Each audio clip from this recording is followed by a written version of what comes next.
नमस्ते सभी को। मैं हूँ सृष्टि और आज हम भगवत गीता चैप्टर 2 के श्लोक 21 में आ गए हैं। रोज की तरह पहले मैं श्लोक को संस्कृत में पढ़ूंगी, फिर इसकी इंग्लिश ट्रांसलेशन को देखेंगे और मीनिंग को समझेंगे।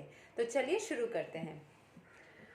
वेदा विनाशिनाम नित्याम या एनाम अजाम अव्ययाम कथाम स पुरुषः पार्थाकाम घतायति हन्ति काम। O Partha, how can a person who knows that the soul is indestructible, eternal, unborn and immutable kill anyone or cause anyone to kill? ठीक है, यहाँ पे पृथा के पुत्र पार्थ यानी कि अर्जुन को बोला जा रहा है कि ऐसे कोई एक इंसान, हाउ कैन अ पर्सन जिसको पता है कि सोल इंडेस्ट्रक्टिबल है, इटर्नल है, अनबॉर्न है यानी कि जन्मा नहीं है, एंड इम्यूटेबल मतलब जिसमें चेंजेस नहीं लाया जा सकता, किल एनीवन और कॉज एनीवन टू किल, वो कैसे किसी को मार सकता है? जिस इंसान को ये चीज पता है कि जो सोल है उसको तो हम मार ही नहीं सकते, तो कहाँ तुमको ऐसा क्यों लग रहा है तुम किसी को मार रहे हो? क्योंकि शरीर तो ऐसे भी डिस्ट्रॉय हो जाएगी, तो तुम सोल को तो मार ही नहीं रहे हो, तुमको क्यों ऐसा लग रहा है? ठीक है, इसमें एक्चुअली किसी को जाके मारना नहीं, आपके अंदर के जो नेगेटिव ट्रेट्स है उसको जब आप हटा रहे हो तो इसका मतलब ये नहीं कि आप उस ट्रेट को मार रहे हो या कोई गुनाह कर रहे हो, आप बस एक नेगेटिव चीज को रिमूव कर दे रहे हो जो कि जरूरत नहीं है आपके अंदर रहने के लिए। ठीक है, यहाँ पे जो एक्सप्लेनेशन है उसको समझ लेते हैं। Everything has its proper utility and a man who is situated in complete knowledge knows how and where to apply a thing for its proper utility। हर एक चीज का एक जरूरत होता है, तो जो ज्ञानी इंसान होता है ना उसको पता होता है कि कौन सा चीज कहाँ लगाना चाहिए। Similarly, violence also has its utility and how to apply violence rests with the person in knowledge। ठीक है, वायलेंस को भी एक जगह पे कहाँ पे गुस्सा करना है, कितना करना है, कैसे करना है, ये भी थोड़ा सा नाप तोल के आप कर सकते हैं, क्योंकि हर चीज की जरूरत जगह के हिसाब से बदलती जाती है। आप एक ही टाइप के बिहेवियर जो एक जगह पे करेंगे दूसरी जगह पे नहीं कर सकते, तो वो आपको समझ के करना होगा। हर चीज का जहाँ पे जो जरूरत है उस चीज को समझ के करना होगा। Although the justice of the peace awards capital punishment to a person condemned for murder, the justice of peace cannot be blamed because he orders violence to another person according to the codes of justice।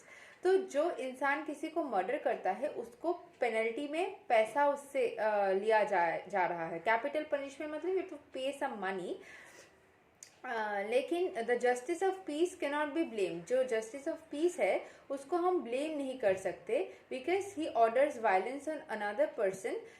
वो जिसने जिसको murder किया, मान लीजिए एक इंसान ने दूसरे इंसान को मर्डर किया, तो अभी इस मर्डरर को पेनल्टी भरना पड़ेगा, तो उसके ऊपर भी वायलेंस हो रहा है कि तुमको भरना होगा, तुम ऐसा कैसे कर सकते हो? तो वो जस्टिस का ही एक पार्ट है। उसको क्योंकि पेनल्टी भरने के लिए या फिर उसको सजा दिया जो जा रहा है, उस सजे को हम गलत नहीं बोल सकते, क्योंकि एक इनोसेंट को उसने हानि पहुंचाया था। तो ये डिफरेंस समझना होगा कि कहाँ पे क्या जायज है, कहाँ पे क्या जायज नहीं है। आप एक इनोसेंट को हर्ट करते हो तो वो गलत है, लेकिन उस इनोसेंट को हर्ट करने के बाद अगर आपको पनिशमेंट मिलती है तो उसमें गलत नहीं है, लेकिन आप किसी को खुद से जाके हर्ट नहीं कर सकते।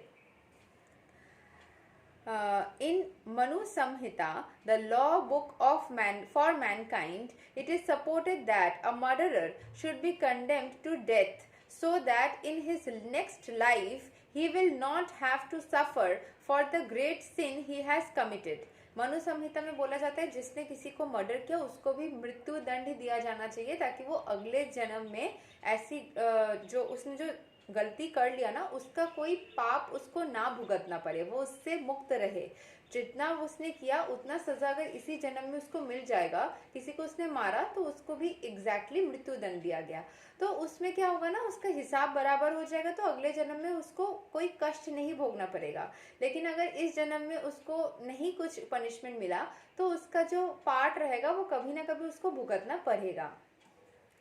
Therefore, the king's punishment of hanging a murderer is actually beneficial, Similarly, when Krishna orders fighting, it must be concluded that violence is for supreme justice, and thus Arjun should follow the instruction knowing well that such violence committed in the act of fighting for Krishna is not violence at all, because at any rate the man, or rather the soul, cannot be killed. So for the administration of justice, so called violence is permitted. तो यहाँ पे violence को क्यों allow किया जा रहा है? क्योंकि यहाँ पे जिस लोगों के साथ में अर्जुन को लड़ना है, उन्होंने कभी ना कभी अर्जुन या उसके फैमिली के साथ में गलत किया है। तो न्याय को पाने के लिए जो लड़ाई लड़ा जा रहा है वो गलत नहीं है।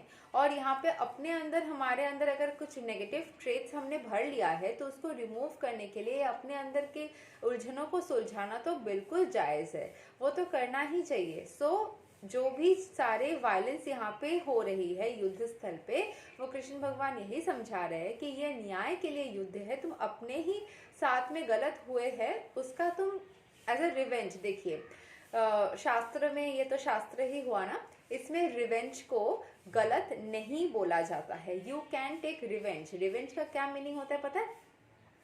किसी ने आपके साथ जितना बुरा किया, आपको उसके साथ उतना ही बुरा आप कर सकते हो, क्योंकि उसने आपके साथ बुरा किया। But I don't promote revenge, या फिर रिवेंज को प्रमोट करना सही भी नहीं है। इसीलिए क्यों? क्योंकि उसमें क्या होता है ना, आप और उलझते जाते हो, क्योंकि हम उतने परफेक्ट सोच तो नहीं है, हम उतना इंटेलिजेंट या फिर उतना नहीं है कि जितना किसी ने हमारे साथ किया हम एग्जैक्टली उतना ही कर पाए। हो सकता है कि गुस्से में हम उससे ज्यादा कर दें और फिर हमारे पाप का घड़ा बढ़ जाए। इसीलिए बोलते हैं लेट गो कर दो, ईश्वर के हाथ छोड़ दो। वो ज्यादा नॉलेजेबल है, वो ज्यादा एक्सपीरियंस्ड है एंड वो परफेक्ट है इस चीज को नाप तोल करने के लिए। और उस हिसाब से आपके बिहाफ में आपके साथ जिसने गलत किया उसको सबक सिखाने का भार उनके ऊपर दे दो, क्योंकि वो अच्छे से कर सकते हैं। जितना आपके साथ हुआ एग्जैक्टली उतना मेजरमेंट करके आप दे पाओ ना पाओ, वो दे पाएंगे। तो इसीलिए रिवेंज लेना गलत नहीं है। अगर रिवेंज लेना गलत होता तो हमारे साथ कोई गलत कर रहा है तो उसके साथ गलत क्यों होता? फिर तो माफी मिल जाती ना, और कुछ भी नहीं होता किसी के साथ। This is also a revenge which we are not taking maybe directly, but universe is taking in our behalf. तो जो भी हमारे साथ हो रहा है उल्टा वही किसी और के साथ हो गई। जो Karma concept, that is a revenge only. Revenge word का क्या मीनिंग है? आपके साथ जितना गलत हुआ आप उसके बदले में उतना ही किसी के साथ में उसी लेवल का उसको वापस दे सकते हैं। लेकिन अगर आप उस चीज को ज्यादा कर लेंगे तो आपके कर्म का जो वो है उसमें वो एक्स्ट्रा जो पार्ट है वो ना कैलकुलेटेड हो जाएगा। अगर वो बहुत ज्यादा हो गया तो आप प्रॉब्लम में फंस जाओगे, थोड़ा बहुत हो थोड़ा बहुत फंस जाओगे, नहीं हुआ तो बच गए। तो फॉर बीइंग सेफ साइड रहने के लिए बोला जाता है छोड़ दो, ईश्वर के हाथ में। वो कर्म चक्र ऐसा है ना, अगर आप डायरेक्टली जाके रिवेंज नहीं लोगे तो कर्म चक्र ले लेगा, और अगर आपने बैलेंस आउट करके ले लिया तो कर्म के चक्र को और कुछ परफॉर्म करने की जरूरत ही नहीं है। और आपने अगर ज्यादा कर दिया तो कर्म उल्टा आपको भी उतना ज्यादा वापस देगा। So that is little confusing. लेकिन रिवेंज जो है वो कर्मा का ही पार्ट है, हम लेते हैं या यूनिवर्स हमारे बिहाफ में लेते हैं, उसमें कोई गलत बात नहीं आती है। ठीक है? But revenge is only that कि आपके साथ पहले जो हुआ उसके बदले में आपने लिया। ब्लेसिंग्स भी वैसे काम करती है। आपने पहले किसी के साथ अच्छा किया तो आपके साथ भी उतना ही अच्छा हो रहा है। खराब अच्छा दोनों ही सेम वे में ही काम करती है। जितना गिव एंड टेक जो पॉलिसी है ना, ये वर्ल्ड का सबसे बड़ा सच है। ये आप चाहो ना चाहो ये ऐसे ही काम करती रहती है, करती रहेगी और करती रहती थी भी। A surgical operation is not meant to kill the patient but to cure him. Therefore, the fighting is to be executed by Arjuna at the instruction of Krishna is with full knowledge. So, there is no possibility of sinful reaction. Krishna भगवान के आदेश से उसको करने का मौका मिल रहा है fighting. तो अगर आपको ईश्वर आके आदेश दे तो शायद आप उसको कैलकुलेटेड वे में सही तरीके से कर पाओ। लेकिन क्योंकि ये अर्जुन वाला सिचुएशन क्रिएट नहीं हो रही होती है, इसीलिए आदेश दिया जाता है कि ईश्वर के हाथ ही छोड़ दो। लेकिन यहाँ पे ईश्वर खुद उसको इंस्ट्रक्शन दे रहे थे, तो उसका जो रिवेंज वाला पार्ट होगा ना, ये फाइटिंग होगा ना, वो कैलकुलेटेड होगा। That will be for the benefit of both the parties. जो खराब किए उसको सबक मिल जाए एंड समझ में आ जाए कि ये गलत था, उन सोल्स को फॉर एवर, एंड इस सोल को भी उसका जो गलत हुआ था उसके साथ उसको इसका ये मिल जाए। I am not getting the word, मतलब आपके साथ कुछ गलत हुआ, आपको न्याय आपके फेवर में आ गया, तो वही अर्जुन वाले साइड के लोगों को मिल जाए, ठीक है, उसको जस्टिस मिल जाए। Yes, I remember.